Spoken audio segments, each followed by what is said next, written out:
Welcome to TVBS Meeting Room, where we tackle global issues with a view from Taiwan.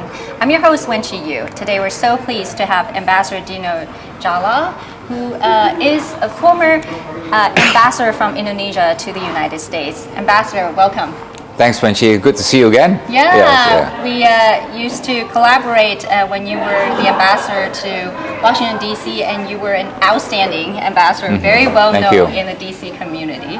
So that was over 10 years ago. And so since you left Washington, D.C., tell us what the Indonesian-U.S.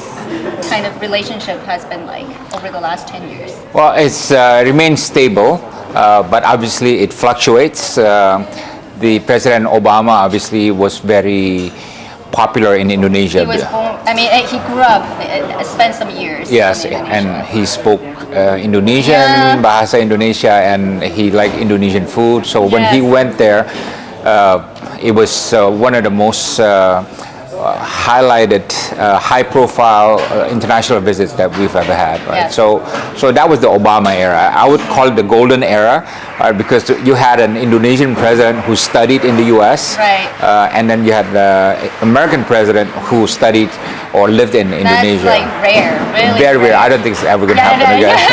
You never know. Yes. So, and we signed a comprehensive partnership with the United States that remains until today.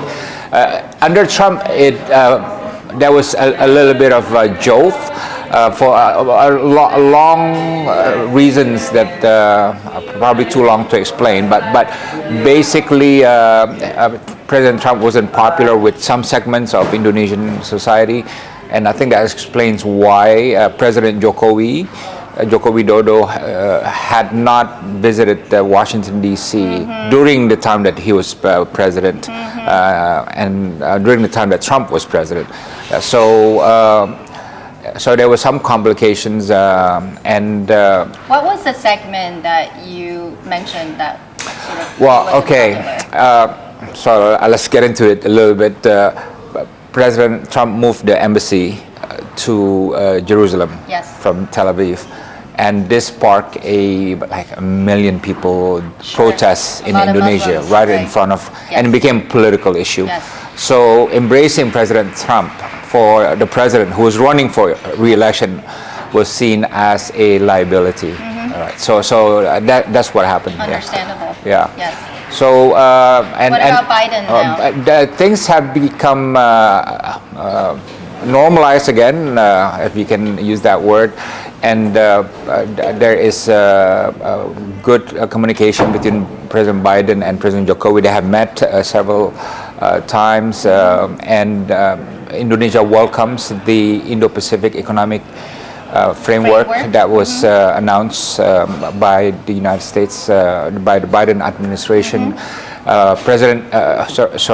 Secretary Blinken has visited Indonesia, the Defense Secretary Lloyd Austin also, and vice versa, and so on. And Indonesia still sees the United States as a very critical player in the Indo-Pacific region. A lot of our policies are outlined, and we certainly want more trade and more investment from United States because our trade figures relative to China is quite minimal. Indonesia-U.S. trade is about China is your largest at about $100 billion, but the U.S. is about $30 billion. Do you think through the Indo-Pacific Economic Framework, Indonesia will actually have some access to the U.S. market? Well, we hope so. The key now is in implementation. It's a good platform, and they have a lot of good policy initiatives.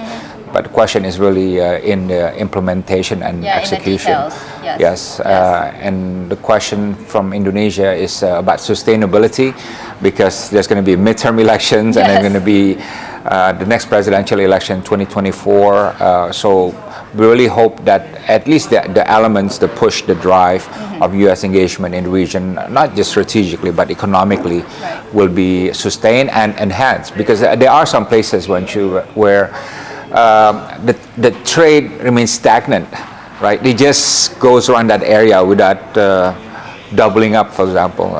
So we need to find answers to how to multiply the trade and investment figures.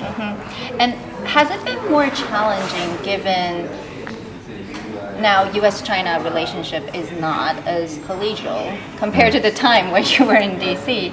And the two countries, the two powers are competing for their influence in Southeast Asia and for sure, trying to compete for their influence over Indonesia as well. Has it been challenging for Indonesia to navigate? It's a bit different because we're being pulled in both directions, obviously, right?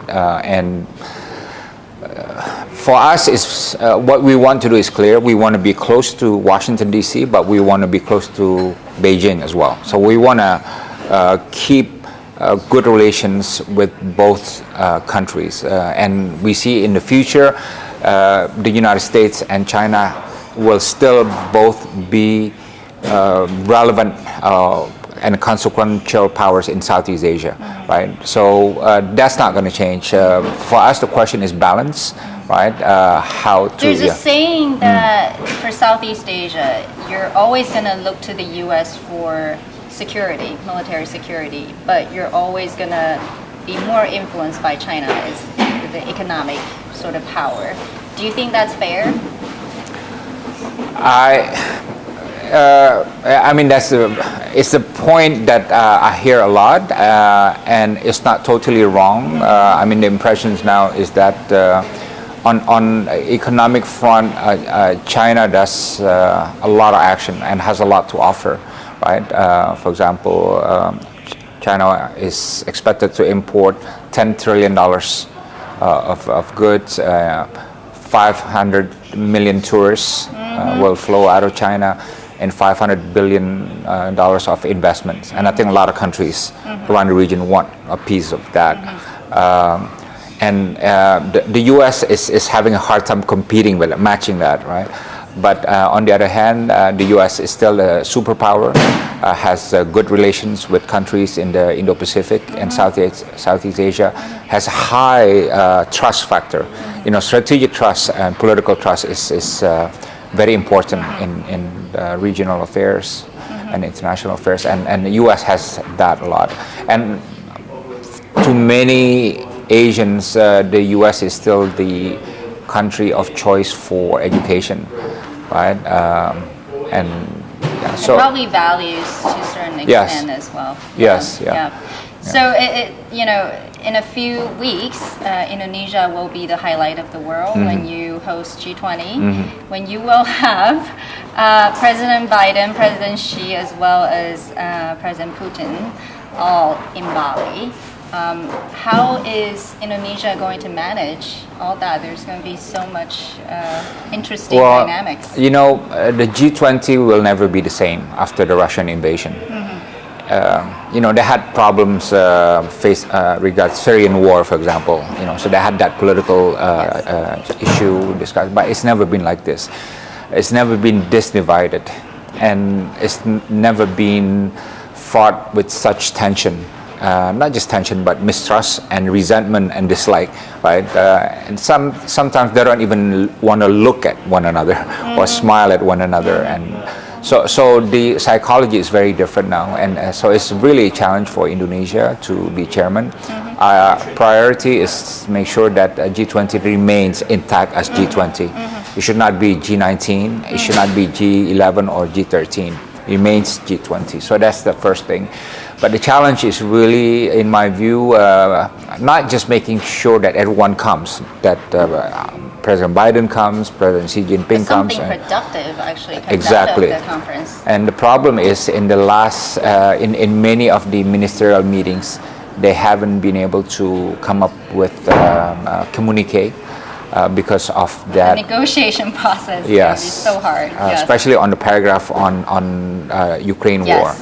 Right, so the big challenge will be for Indonesia to not just preserve G20, but to ensure that there will be a communique in the end that represents the least common denominator that our G20 countries can agree on, especially because in the ministerial level, they haven't been able to produce this communique. At the tourism, at the foreign finance and all, they haven't been able to collapse. So It's a matter of concern because yes, we have a divided world, but also we have global challenges that necessitate some kind of global cooperation. You know, climate change, Yes, right? yes. World economic rebound, Right. health security, and a few others. So Yeah. it's going to be a challenging time. Well, so tell us what you have been focused on. Clearly, your heart is still, trying to do a lot of the diplomatic kind of work. So you have your own think tank now? Yeah, I have what is called Foreign Policy Community of Indonesia. We started in 2015 with only 12 people, but now we're the largest foreign policy group in not just in Indonesia but in Southeast Asia. And we convened the largest foreign policy conference in the world. In 2019, before COVID arrived, 11,000 people came, and exactly, Incredible. Oh my goodness. what foreign policy conference can Yes. But we find a way to reframe foreign policy, to repackage it, so people see it and they see, oh, that's interesting and that's inspiring. Yeah. Because people used to think foreign Well, policy. bring it down to the people's Yes, level. exactly. Not just the elites. Exactly. Yes. So we had to change the language, the Yes. jargons, Right. and we had to use celebrities Yes. to talk Yes. about popular Yes. issues and Yes. so on. Yeah. Well, I'm so glad you're Yeah. doing that. And I know you're, a superstar, not just as a diplomat, but also a very savvy leader as well. So thank you so much Thank you. for joining us. Thank you. today. It's a pleasure to be Thank here. you. Yeah.